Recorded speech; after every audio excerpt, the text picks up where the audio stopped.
Right, just want to talk about the tri-square today. It's one of the first pieces of equipment that you use in woodwork and one of the most important, and you'll be using it a lot over the next few years.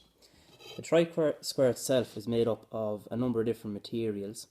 The most obvious piece here would be the blade of the tri-square, and that would be made out of steel. So you can see the bluish kind of colour on it there. Then what is known as the stock of the tri-square is made up of timber and metal. The timber it's usually made of is rosewood, and that's a very hard wood and has that kind of distinctive brownish colour to it.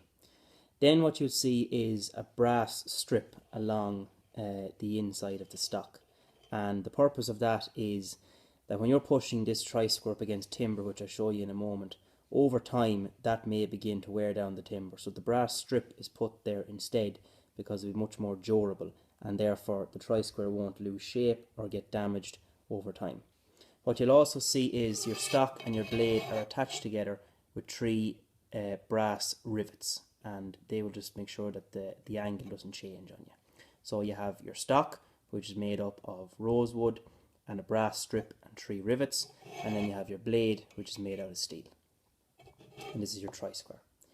Now, to use the tri-square, the whole purpose of it is the angle that it gives. So it gives a perfect 90-degree angle, and we use that for marking out lines on timber for, let's say, an offcut that we're cutting off the end after measuring it, or it could be for a joint that we're marking out where we need 90-degree lines. So when you get a piece of timber, what you need to do is you need to look at which two sides of it are the best. And what I mean, when I say the best, I mean are the most square.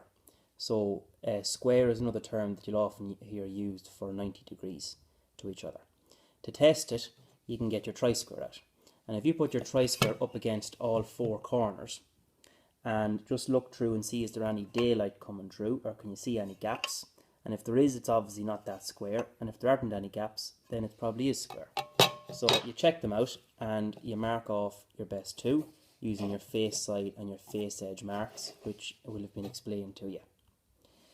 Now, let's say for argument's sake you want to draw, you make a measurement down, you want to draw a line going around, and you make a mark.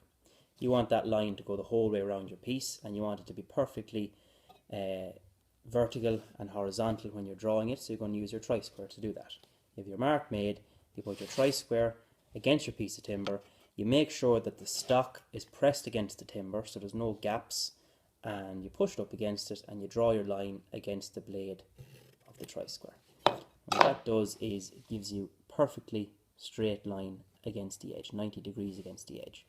Now you can transfer that the whole way around using your stock and making sure that it's pressed against the edge of the timber all the time, and by the time you come around to drawing your fourth line, it'll match up with where you started.